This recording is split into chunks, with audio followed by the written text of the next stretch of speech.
Sa bumaba ng husto. Kasi pag mas mahaba yung lulos mga kalitar, mas maganda yung sagap ng hangin. Yung palabas mga kalitar na Doraemon. Ganito mga kalitar, di ba?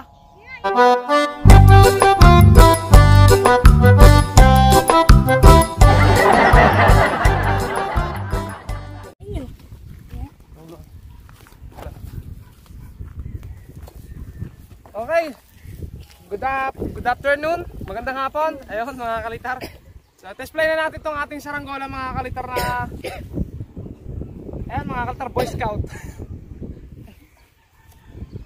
Parang Boy Scout mga kalitar kasi green, yellow, tapos black.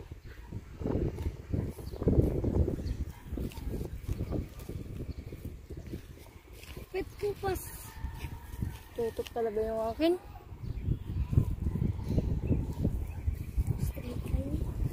Straight lang yung akin. Wala.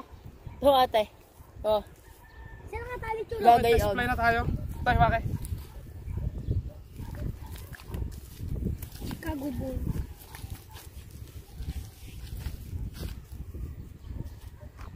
Wala talaga ka na lagi. Tumiro ka. Game.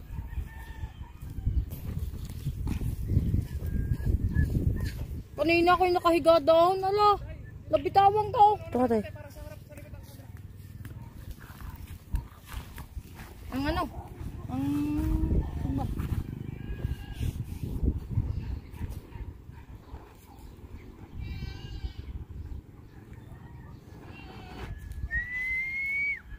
Ayan na. Ayan na.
So yun mga kalitar, napataas natin. Ang hirap pataasin mga kalitar kasi sa taas lang malakas yung hangin. Pero dito sa baba hindi masyadong malakas yung hangin, kundi tinatakbo ko pa mga kalitar para umangat.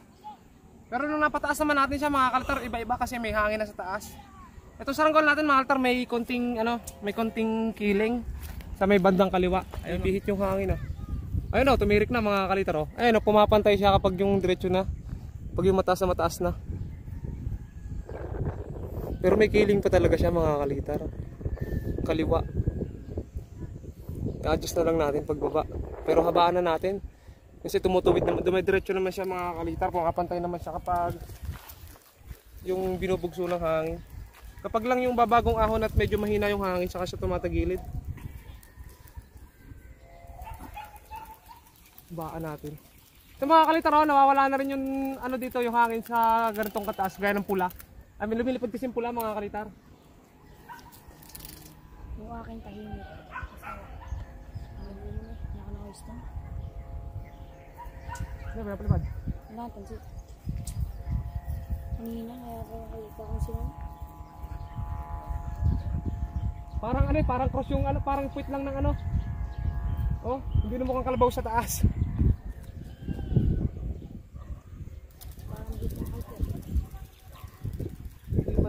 Hangin ah. Magtatagulan na kasi mga kalitar, yan umpisa na yan hanggang mag-inikot na yung hangin mga kalitar. Kapag bumalik na yung hangin pa, ang tawag ba dito, pa silangan, ayan, nagbabagyan ng mga kalitar yung pag-ulan pagka ganun. Nilubutik.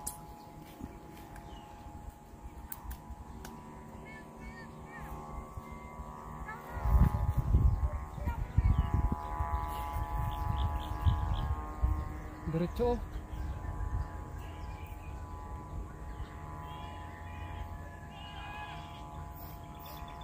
Parang paniki na yung nasa ilalim mga kakalitar ha.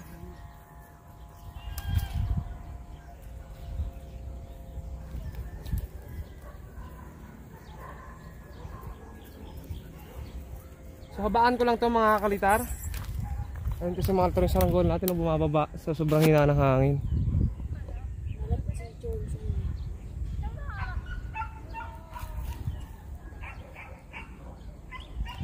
Bumababa na mga kalitar. Pati itong red oh, bumababa na rin.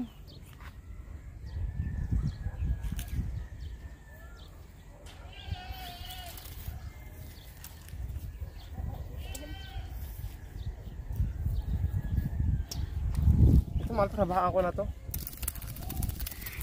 para hindi na siya bumaba ng husto.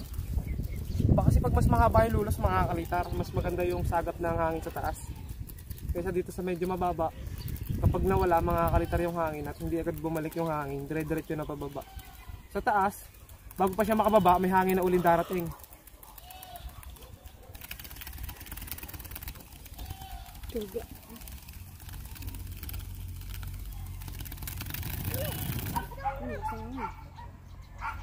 Malakas nga sa taas.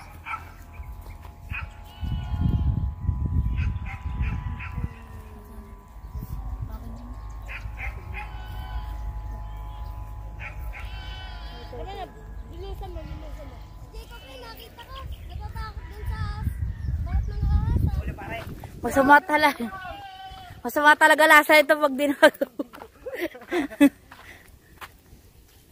Ayun mga kalitar, talagang masama yata yung lasa nito pag hindi nakakahubog mga kalitar. Yung pinakita ko kasi ng isang araw sa inyo mga kalitar na bali. Practice nga siya eh. Tapos gumawa na ulit. Medyo malambot ang kapag hindi pare. Hindi, ayos pare. Ayos lang. Gawin mo kupas. Kupas. Oo. Kupas ang maganda. Ninipisan mo lang Ninipisan ang puwet. puwet. Mga karton na kanipisan puwet para mas maganda lang ipad.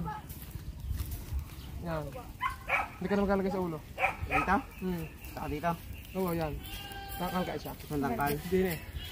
Tapos din eh. Basta din eh, pinaka isang sundangkal. Din eh yung una sa una. Tapos pangalawa. Bitaw. Ayan mga kalitar oh. Talagang hindi makatiis Masama lasa eh. Masama lasa pag hindi nakakakayas. Hindi pinangagawa ng isang maganda-ganda. Maganda na yan. Talaga mga kalitar, maganda na to oh. Nakapantay na rin naman mga kalitar eh oh. Yung kahapon na bali, tapos ito parang lambot ng dulo. Oh, sobrang ngayon. Eh sabi mo nga, pagkadulo dapat ito lang. Hindi na pala dapat kasama ito. Pagkadulo lang lagi. Maganda mga kalitar oh. Kupas, maganda dyan. Kupas mga kalitar. Para talagang solid na solid. Yung kayo tinatapos pa eh. Binubuo na. May bago rin? Hindi, yung pa rin yung kasabay nung akin. Oo. So kanlong ko muna Mrs. Kalita, bakit kinainit ka? Sabaka ko natin dito. Saan ka mas? Dito na. Yung pa rin sa terrace. Ayun na mga kalitar, napataas natin. Ang problema mga kalitar, yung hangin, bugso. Hindi magkaintindihan kung saan mga kalitar mismo yung direksyon. Ito gaya nitong pulang to mga kalitar. Kanina pababa na, umangat uli. Tapos hindi magkaintindihan kung saan na direksyon mga kalitar siya tutungo.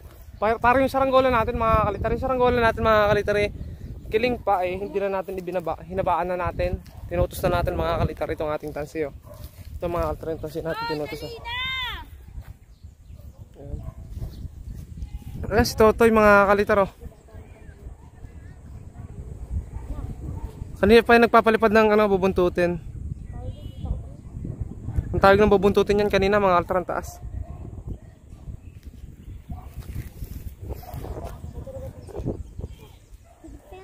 Yung ate, hindi ko na makita. Sobrang nakakasulo yung araw. Ayun pala.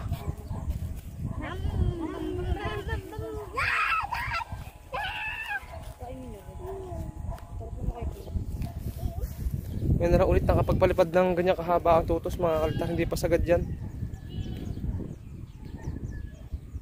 Oh.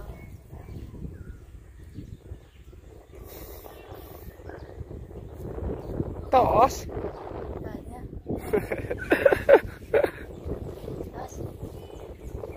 Tapos dito mga kalitar, mga semento oh. Semento sa palayan. Di ang hirap nitong araruhin mga kalitar kung sakaling araruhin ito ng sa mais. Sira yung talim. Kung sakali lang mga kalitar. Tapos ito po. May semento na yung paliparan natin mga kalitar. Pinasemento ko yan. Joke. So ayan mga kalitar. Itong mga tapong sementong to mga kalitar. Gaya nito.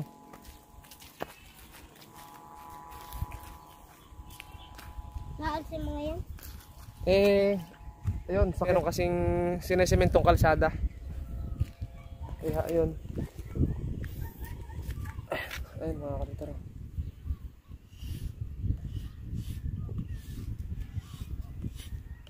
Di ba?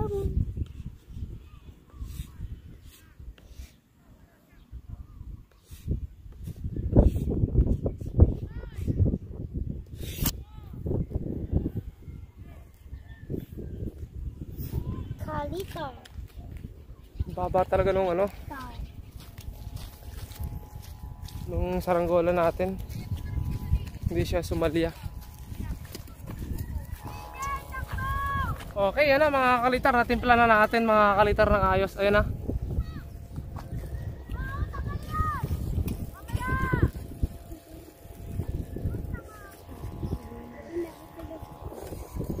Kanina kasi tagilid mga kalitar. Nung unang lipad tapos nahabaan agad natin. Kaya ayun mga kalitar. Ngayon panayon na malta hindi na siya kakawag-kawag. Habaan pa natin. Diretso! Giba! Hop, sabit ka sa kurente. Naku, nadapa na, naku. Wawa naman. Oo, kasama din. Kita din yun eh.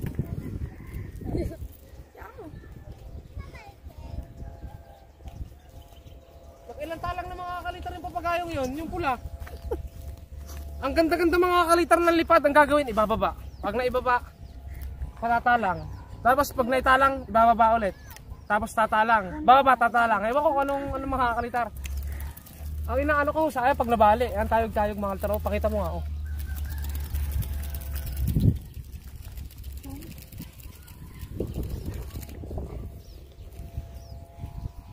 Nawala yung balde-balde doon. Yung balde-balde.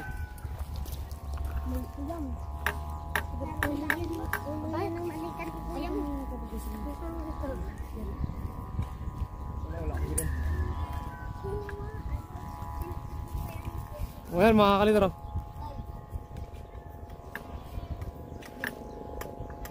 Oh.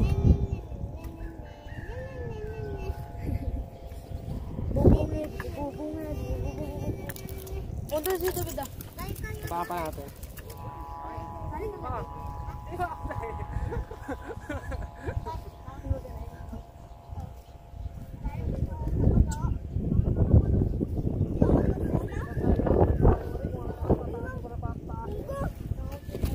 Ala, hindi na sagad. May pinapako na. Pinapako na ng kainin. Kumagaling yung kamay ko mag-lapay.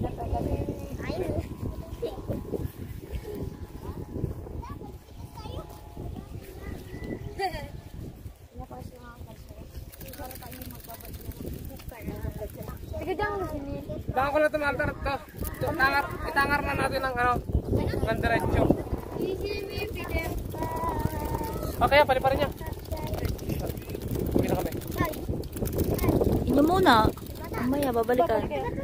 Oh. Kali ko naman na patak pagaribong pala. Hindi ba patak yan? Malakas ang hangin. Kaya niya. Okay. Mama, makikita niyo ako nasa taas na rin. Okay mga kalitar, tapos kami, uwi muna kami. Diyan muna yung saranggola natin. Sila muna yung maglaro. Magpalipad sila mga hanggat gusto nila. Mamaya na natin kuhanin. Ino muna ako. Kuya mo, nandun yung akin na. Sa inyo. Dala kami water jug mga kalitar, nakakauhaw kasi dito. Sa takalob na inom. Asa baso? Marami na uminom mga kalitar doon sa baso. Hindi na sa yung baso. Sa likod. Bakit ka dyan? Abos ng tubig eh. Puno yan ang dala ko din. Ito. Dumi. Oh, ayan mga kalitar, yung kanyang saranggula kinuha na dito sa bahay. Kanya kasi dito lang pinapatago mga kalitar sa akin. Yung saranggula natin mga kalitar, ayun oh. Nasa taas yung ating kalabaw.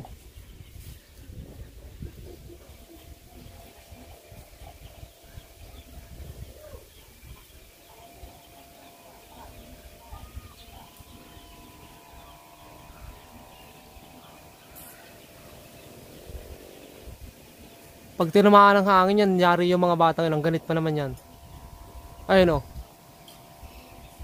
Nakawag pa na konti. Ayun. So, yung saranggola natin doon na muna sa mga bata ngayon. Dito muna tayo, pahinga muna tayo. Kasi init din magpalipad mga kalitar talaga.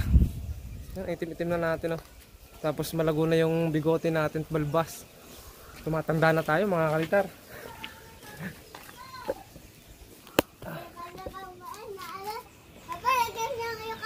Nasaan na kalabaw ka? Ayun. Nakita niya mga kalitar yung kalabaw sa taas. Sa harap ng bahay ko, nandun yung kalabaw. Ganun daw. Ano, medyo upo pa. So ayan mga kalitar, update ko kayo mamaya. Pag pupunta na ulit tayo sa paliparan. Mamaya, malakas yung hangin. Sigurado, maganda yung hangin pa na yun. 1 hour later. Ayan, nasa paliparan ulit tayo hapon ng mga kalitar. May naiisip ako mga kalitar dito sa ganitong... Ayan mga kalitar, naalala nyo ba yung palabas dati mga... Hindi, palabas pa rin yata ngayon mga kalitar. Doraemon mga kalitar, yung ganito mga kalitar na park. So... Ayan mga kalitar oh.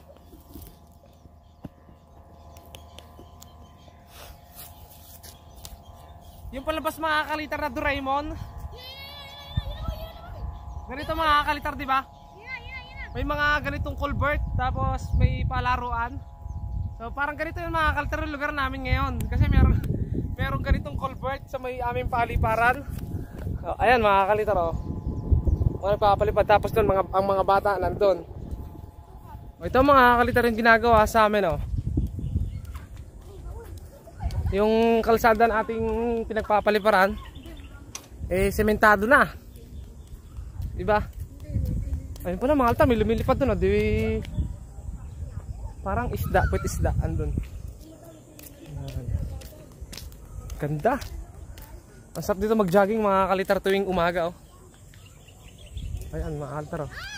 Public advisory. Temporary road closure, Sitio Pulo Road. O, di ba mga kalitar no?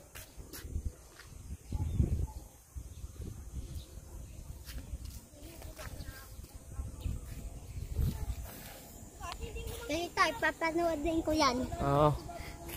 Ayun mga kalitar yung kalabaw natin. Hapon na mga kalitar. Hapon na hapon. Magdidilim na. Pakapo. Doon pala nag-umpisa mga kalitar sa may anong yun.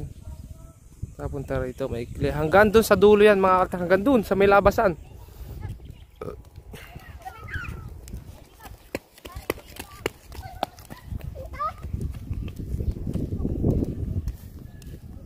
Masarap mga kalitar maglakad pagka ganito yung dinadaanan. Hindi na putik. Yan mga kalitar, outro na tayo dito kasi hapon na rin, magbababa na kami ng saranggola namin. At ngayon hindi ka naman maano na mga kalitar, mapapakita ng ibaba kasi hapon na rin. Mga bata dito tuwan-tuwan naglalaro sa kalsada. Hanggang dito na lang mga kalitar at sa susunod na pagpapalipad sa mga tutorial na gagawin pa natin at bye bye. Subscribe!